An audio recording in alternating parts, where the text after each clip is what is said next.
হরে কৃষ্ণ। আশা করি আপনারা সবাই ভালো আছেন। আজকের ভাবনা, হৃদয় মাঝে যে সুর বাজে।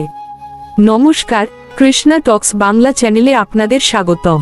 প্রতিদিন রাত ৮টায় আমাদের চ্যানেলে ধর্মীয় কোনো না কোনো গুরুত্বপূর্ণ বিষয়ে আলোচনা করা হয়। এই আধ্যাত্মিক আলোচনাগুলো শুনতে প্রতিদিন রাত ৮টায় কৃষ্ণা টক্স বাংলা চ্যানেলের সাথে যুক্ত থাকতে ভুলবেন না। বন্ধুরা, ভিডিওটি স্কিপ না করে একদম সম্পূর্ণ শুনুন, কারণ এই ভিডিওর মাঝে এমন কিছু গুরুত্বপূর্ণ কথা থাকতে পারে যা আপনার জীবনে সত্যিই অনেক কাজে লাগতে পারে। আর ভিডিওটি যদি ভালো লাগে তাহলে অবশ্যই লাইক ও সাবস্ক্রাইব করবেন। কমেন্টসে হরে কৃষ্ণ বা রাধে রাধে লিখতে পারেন। এছাড়াও আপনার মনে যদি কোনো ধর্মীয় বা জীবনের প্রশ্ন থাকে তা কমেন্ট করে জানাতে পারেন। আপনার সেই বিষয় নিয়েও আমরা পরবর্তী আলোচনায় অবশ্যই কথা বলবো। বন্ধুরা, আমাদের হৃদয়ের গভীরে এক অদ্ভুত সুর সবসময় বাজতে থাকে। শ্রীমদ্ভগবদ্গীতার ৫ম অধ্যায়ের ১৫ নম্বর শ্লোকে ভগবান শ্রীকৃষ্ণ বলেছেন, আমি সকলের হৃদয়ে অবস্থিত এবং আমার থেকেই স্মৃতি, জ্ঞান ও বিস্মৃতি উৎপন্ন হয়। তাই এই হৃদয়ের সুর আসলে কোনো সাধারণ অনুভূতি নয়, এটি হলো পরমেশ্বরেরই আহ্বান, যা আমাদের চিরন্তন সম্পর্কের কথা মনে করিয়ে দেয়। আমাদের প্রত্যেকের ভেতরেই এক গভীর নীরবতা আছে, যেখানে এক অদৃশ্য সুর অবিরাম বেজে চলে। আমরা যখন জগতের কোলাহলে মত্ত থাকি তখন সেই সুর মায়ার আবরণে ঢাকা পড়ে যায়, কিন্তু নির্জনে বসলে বোঝা যায় প্রাণস্পন্দনের সাথে সাথে এক অলৌকিক ছন্দ কাজ করছে। শ্রীমদ্ভাগবতমের ২য় স্কন্ধের ২য় অধ্যায়ের ৮ম শ্লোক আমাদের জানায় যে পরমেশ্বর ভগবান আমাদের হৃদয়ের ক্ষুদ্র আকাশে প্রাদেশমাত্র পরিমাপে অবস্থান করছেন। এই রহস্যময় সুর আসলে আমাদের অস্তিত্বের মূল উৎস থেকে আসা এক স্পন্দন। তাই এই অদৃশ্য সুরের রহস্য আমাদের শেখায় যে জীবনের প্রকৃত আনন্দ বাইরের শব্দে নয়, বরং হৃদয়ের গহীনে লুকিয়ে থাকা ঐশ্বরিক ছন্দে নিহিত। বাইরে যখন কোনো শব্দ থাকে না, তখনও মানুষের মন শান্ত থাকে না, সে নিজের সাথে নিজে কথা বলে। এই নিঃশব্দ সংলাপ আসলে মনের গভীরে থাকা অপূর্ণ বাসনা বা পরমাত্মার সাথে মিলনের এক আকুতি। শ্রীমদ্ভগবদ্গীতার ৬ষ্ঠ অধ্যায়ের ৫ম শ্লোকে বলা হয়েছে, মনুষ্যকে নিজের দ্বারাই নিজের উদ্ধার করতে হবে। যখন আমরা বাইরের জগৎ থেকে মুখ ফিরিয়ে নিই তখন মনের এই কথাগুলো আরও স্পষ্ট হয়ে ওঠে। এই নিঃশব্দ কথাগুলোই আমাদের সঠিক পথ বেছে নিতে সাহায্য করে এবং আত্মার উন্নতির পথ প্রশস্ত করে। অর্থাৎ নিঃশব্দে মনের কথা বলার এই প্রক্রিয়াটি আমাদের বুঝিয়ে দেয় যে আমাদের আত্মা সবসময় এক উচ্চতর সত্যের সাথে যুক্ত হওয়ার চেষ্টা করছে। আত্মার আহ্বান কোনো শব্দ দিয়ে আসে না, এটি আসে এক গভীর অনুভূতির মাধ্যমে। যখন কোনো জাগতিক সুখ আমাদের পূর্ণ তৃপ্তি দিতে পারে না এবং এক অজানা অভাববোধ কাজ করে, তখনই বুঝতে হবে আত্মা তার আপন আলয়ের দিকে ফেরার সংকেত দিচ্ছে। শ্রীমদ্ভাগবতমের ১১ স্কন্ধের ১৪ অধ্যায়ের ২০ নম্বর শ্লোকে ভগবান উদ্ধবকে বলছেন যে ভক্তি ছাড়া আত্মাকে অনুভব করা যায় না। এটি অনেকটা তৃষ্ণার্ত মানুষের জলের সন্ধানের মতো। যতক্ষণ আমরা সেই পরমাত্মার সাথে যুক্ত না হচ্ছি ততক্ষণ এই আধ্যাত্মিক ব্যাকুলতা কমবে না। এই ব্যাকুলতাই প্রমাণ করে যে আত্মার এই সূক্ষ্ম আহ্বান অনুভব করা মানেই হলো পরমেশ্বরের দিকে এক ধাপ এগিয়ে যাওয়া। আমরা সারাদিন কত শত শব্দ শুনি, গাড়ির হর্ন, মানুষের কোলাহল বা প্রযুক্তির আওয়াজ। কিন্তু এই সবকিছুর ভিড়েও যদি কেউ একটু সচেতন হয় তবে সে নিজের ভেতরে এক গভীর স্তব্ধতা খুঁজে পাবে। সেই স্তব্ধতার মাঝেই বাজে সেই নীরব সুর, যা আমাদের জাগতিক অস্থিরতাকে প্রশমিত করে। এই স্থূল জগতের হাজারো শব্দের মাঝে সেই সূক্ষ্ম নীরব সুরটি খুঁজে পাওয়াই হলো জীবনের প্রকৃত ভারসাম্য রক্ষার মূল চাবিকাঠি। মানুষ জন্ম থেকে মৃত্যু পর্যন্ত কিছু না কিছুর পেছনে ছুটে বেড়ায়। একটার পর একটা লক্ষ্য পূরণ হলেও হৃদয়ের এক অজানা টান থেকেই যায়। এর কারণ হলো, নদী যেমন সাগরে না মেশা পর্যন্ত শান্ত হয় না, আমাদের হৃদয়ও তেমনি পরমাত্মার সান্নিধ্য না পাওয়া পর্যন্ত তৃপ্ত হয় না। শাস্ত্রে বলা হয়েছে, জীবে স্বরূপ হয় কৃষ্ণের নিত্যদাস। আমাদের আত্মার আদি উৎস হলেন শ্রীকৃষ্ণ, তাই সেই চরণে না পৌঁছানো পর্যন্ত আমাদের এই তৃষ্ণা মিটবে না। হৃদয়ের এই চিরস্থায়ী টান আমাদের নিরন্তর মনে করিয়ে দেয় যে আমাদের গন্তব্য কোনো পার্থিব বস্তু নয়, বরং ভগবানের চরণে অবিনশ্বর প্রেম। অনেক সময় আমরা মানুষের ভিড়ে থেকেও নিজেকে একা মনে করি, আবার একাকী থেকেও এক অদ্ভুত পূর্ণতা অনুভব করি। এই একাকিত্বের সময় আমাদের অন্তরের সেই সুরটি আরও প্রবল হয়ে বাজে। শ্রীমদ্ভগবদ্গীতার 10ম অধ্যায়ের 11 শ্লোকে শ্রীকৃষ্ণ বলেছেন যে তিনি ভক্তের হৃদয়ে অবস্থান করে জ্ঞানের প্রদীপ জ্বেলে দেন। এটি আসলে কৃষ্ণের বাঁশির সেই সুর যা আমাদের আত্মাকে মায়ার বন্ধন ছিঁড়ে তার দিকে টানে। যখনই আমরা একা হই তখনই ভগবান আমাদের সাথে কথা বলেন এই সুরের মাধ্যমে। সুতরাং একাকিত্বের মাঝে বেজে ওঠা এই সুরটি আমাদের একাকী হতে দেয় না, বরং এক পরম সঙ্গীর অস্তিত্বের জানান দেয়। অনেকে মনে করতে পারেন এটি হয়তো মনের কল্পনা বা সাধারণ কোনো অনুভূতি, কিন্তু শ্রীমদ্ভগবদ্গীতার 10ম অধ্যায়ের 10ম শ্লোকে ভগবান বলেছেন, যারা প্রীতিপূর্বক ভজনা করেন তিনি তাদের বুদ্ধিযোগ প্রদান করেন। আধ্যাত্মিক বিচারে এটি কেবল অনুভূতি নয়, এটি হলো চেতনার এক উচ্চতর স্তর যা আমাদের সঠিক ও ভুলের পার্থক্য বুঝিয়ে দেয়। যেমন বিদ্যুৎ দেখা যায় না কিন্তু তার কাজ বোঝা যায়, তেমনি এই সুরটি আমাদের জীবনের কঠিন সিদ্ধান্তগুলো নিতে প্রভাবিত করে। পরিশেষে বলা যায়, এই সুর কেবল অনুভূতি নয়, এটি আমাদের জীবনের চালিকাশক্তি ও আধ্যাত্মিক সত্যের বহিঃপ্রকাশ। দাপর যুগে বৃন্দাবনে শ্রীকৃষ্ণ যখন বাঁশি বাজাতেন তখন বন উপবন ও ভক্তদের হৃদয় নেচে উঠত। শ্রীমদ্ভাগবতমের 10ম স্কন্ধের বেণুগীত অধ্যায় বিস্তারিত বর্ণিত হয়েছে কিভাবে কৃষ্ণের বাঁশির সুর চরাচরকে মুগ্ধ করত। আজ সেই বাঁশি ভৌতভাবে আমাদের কানে না বাজলেও তার প্রতিধ্বনি আমাদের হৃদয়ে রয়ে গেছে।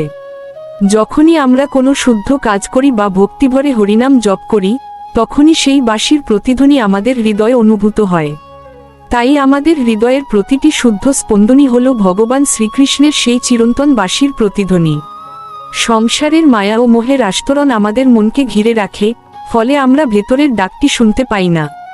শ্রীমদ্ভাগবতমের 1ম স্কন্ধের 2য় অধ্যায়ের 17 নম্বর শ্লোকে বলা হয়েছে যে কৃষ্ণ আমাদের হৃদয় প্রবেশ করে সব কলুষতা ধুয়ে দেন এবং সেই ডাকটি স্পষ্ট করে তোলেন। কিন্তু কোনো সংকট বা গভীর প্রার্থনার মুহূর্তে সেই ডাকটি মায়ার পর্দা ছিঁড়ে বেরিয়ে আসে। এটি যেন এক ঘুমন্ত বিবেক যা আমাদের অহংকার ত্যাগ করে সঠিক পথে চলার নির্দেশ দেয়। মনের গভীরে লুকিয়ে থাকা এই ডাকটি চিনে নিতে পারলেই আমরা মায়ার অন্ধকার থেকে আলোর পথে যাত্রা করতে পারি। আমরা ইন্দ্রিয় সুখ আর জাগতিক প্রাপ্তির লোভে এতই মগ্ন যে অন্তরের সূক্ষ্ম সুর শোনার ধৈর্য আমাদের নেই। শ্রীমদ্ভগবদ্গীতার 16 অধ্যায়ের 21 নম্বর শ্লোকে কাম, ক্রোধ ও লোভকে নরকের 3 প্রকার দ্বার বলা হয়েছে যা আমাদের অন্তরের সুরকে শুনতে বাধা দেয়। আমরা মনে করি বাইরের চাকচিক্যই সব, তাই অন্তরের অমূল্য রত্নকে অবহেলা করি। এই উপেক্ষা আসলে আমাদের জড় জগতের প্রতি অতিরিক্ত আসক্তির ফল। তবে যখনই আমরা এই আসক্তি ত্যাগ করি তখনই বুঝতে পারি যে কেন এই সুরকে উপেক্ষা করা আমাদের জীবনের সবথেকে বড় ভুল ছিল। সুর আর বাদ্যযন্ত্র যেমন একে অপরের পরিপূরক, তেমনি হৃদয়ের এই সুর আর আমাদের আত্মা অবিচ্ছেদ্য। মুন্ডক উপনিষদ এবং ভাগবতে বলা হয়েছে যে আত্মা ও পরমাত্মা হৃদয়ে 2 বন্ধুর মতো বসে আছেন। আত্মা হলো সেই আধার যেখানে এই ঐশ্বরিক সঙ্গীত প্রতিনিয়ত ধ্বনিত হয়। আত্মাই সেই সুরকে আস্বাদন করে শান্তি পায়। শ্রীমদ্ভগবদ্গীতায় ভগবান অর্জুনকে কর্ম, জ্ঞান ও ভক্তির যে শিক্ষা দিয়েছেন তার মূল সুর হল সমত্ব এবং শরণাগতি।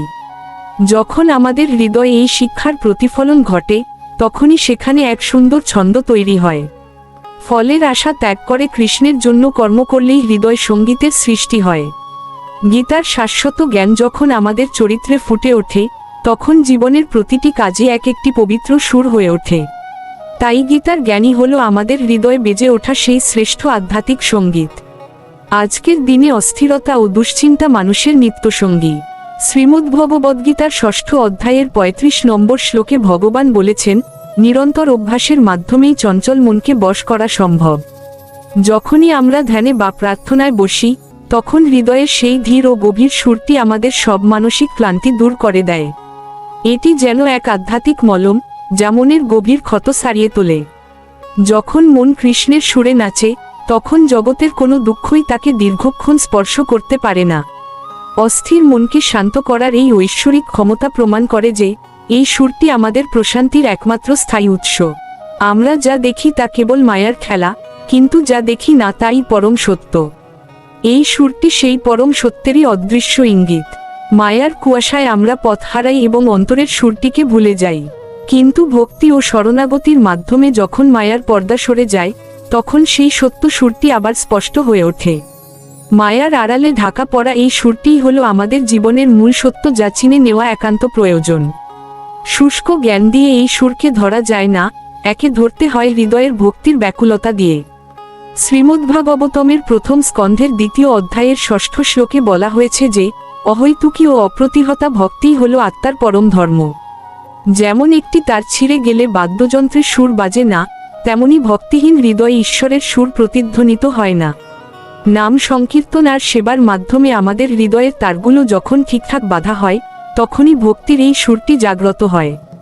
তাই ভক্তির মাধ্যমেই আমরা এই ঐশ্বরিক সুরকে আমাদের জীবনে স্থায়ীভাবে জাগ্রত করতে পারি। এই সুর আসলে একটি অদৃশ্য সেতু, যা ভক্তকে ভগবানের সাথে যুক্ত করে। ভাগবতে বর্ণিত হয়েছে যে ভগবান ভক্তের হৃদয় প্রেমের রজ্জু দিয়ে সর্বদা বাঁধা থাকেন। এই সুরের একদিকে থাকে মানুষের আরতি আর অন্যদিকে থাকে ঈশ্বরের পরম করুণা। যখনই এই সংযোগ স্থাপিত হয়, তখনই মানুষের জীবনে এক অলৌকিক পরিবর্তন আসে এবং সে ভয়ের অতীত হয়ে যায়। হৃদয়ের সুর ও ঈশ্বরের এই গভীর সংযোগই হল মানব জীবনের সর্বোচ্চ প্রাপ্তি, যা আমাদের মোক্ষ লাভের দিকে এগিয়ে নিয়ে যায়। আমি তাদের বুদ্ধিযোগ দান করি যার দ্বারা তারা আমাকে লাভ করে, এই কথাটি ভগবান শ্রীমদ্ভগবদ্গীতার 10ম অধ্যায়ের 10ম শ্লোকে বলেছেন।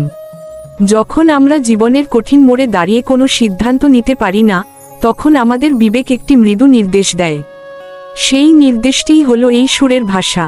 এটি আমাদের কখনোই ভুল পথে নিয়ে যায় না, কারণ এর উৎস হলেন স্বয়ং পরমেশ্বর শ্রীকৃষ্ণ। সুতরাং জীবনের প্রতিটি অনিশ্চয়তার মুহূর্তে এই সুরটি আমাদের সঠিক ও ন্যায়নিষ্ঠ পথ দেখানোর এক নির্ভরযোগ্য দৈব আলোকবর্তিকা। বিপদ যখন চারপাশ থেকে ঘিরে ধরে, তখন মানুষ দিশেহারা হয়ে পড়ে। সেই অন্ধকারে এই হৃদয়ের সুরটি নতুন আশার আলো হয়ে দেখা দেয়। জাগতিক প্রেম স্বার্থের ওপর দাঁড়িয়ে থাকে, কিন্তু কৃষ্ণের প্রেম হল সম্পূর্ণ নিঃস্বার্থ। শ্রীমদ্ভাগবতমের রাসপঞ্চাধ্যায়ীতে এই চিরন্তন প্রেমেরই জয়গান গাওয়া হয়েছে। হৃদয়ের এই সুর আসলে সেই শুদ্ধ ও অবিনশ্বর প্রেমেরই প্রতিধ্বনি। এটি কোনো বিনিময় চায় না, কেবল পূর্ণ সমর্পণ চায়। এই সুরের মাধ্যমে যে প্রেমের বহিঃপ্রকাশ ঘটে, তা আমাদের ক্ষুদ্র স্বার্থের ঊর্ধ্বে উঠে জগতের সকল জীবকে ভালোবাসতে শেখায়। অর্থাৎ এই সুরটিই হল আমাদের হৃদয় প্রস্ফুটিত চিরন্তন প্রেমের সার্থক প্রকাশ। সবশেষে আমাদের প্রত্যেকেরই আত্মবিশ্লেষণ করা উচিত, আমরা কি আসলেই সেই সুরের পথে হাঁটছি, নাকি মায়ার গোলকধাঁধায় হারিয়ে যাচ্ছি? প্রতিদিনের কর্মব্যস্ততার মাঝে কি একবারও সেই নীরব সুরটি শোনার চেষ্টা করি? গীতায় বলা হয়েছে যে যারা পরমাত্মার নির্দেশ অনুসরণ করে জীবন পরিচালনা করে, তারাই প্রকৃত শান্তিলাভ করে। যদি আমরা সেই সুরের অনুসরণ করতে শিখি, তবেই আমাদের এই দুষ্প্রাপ্য মানব জনম সার্থক হবে। পরিশেষে বলা যায়, সেই ঐশ্বরিক সুরের অনুগামী হওয়াই হল জীবনের শ্রেষ্ঠ সার্থকতা। বন্ধুরা, আজকের এই দীর্ঘ আলোচনাটি শোনার জন্য আপনাদের অসংখ্য ধন্যবাদ। ভগবান আপনাদের জীবনে কল্যাণ বর্ষণ করুন। আশা করি আবারও আমাদের দেখা হবে নতুন কোনো আধ্যাত্মিক আলোচনায়।